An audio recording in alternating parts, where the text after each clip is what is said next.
नांदेड जिल्ह्यातील 9 गावांना पाण्याचा वेढा पडलाय। 5 ते 6 जणांचा मृत्यू झाल्याची देखील शक्यता आहे। एसडीआरएफ टीमने 150 नागरिकांना सुरक्षित बाहेर काढले। अजूनही शेकडो लोक अडकल्याचा अंदाज आहे।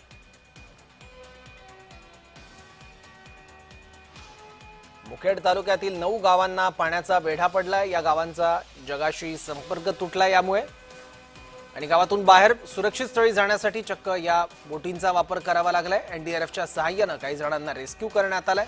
गावकऱ्यांना सुरक्षित स्थळी नेण्यात आलंय।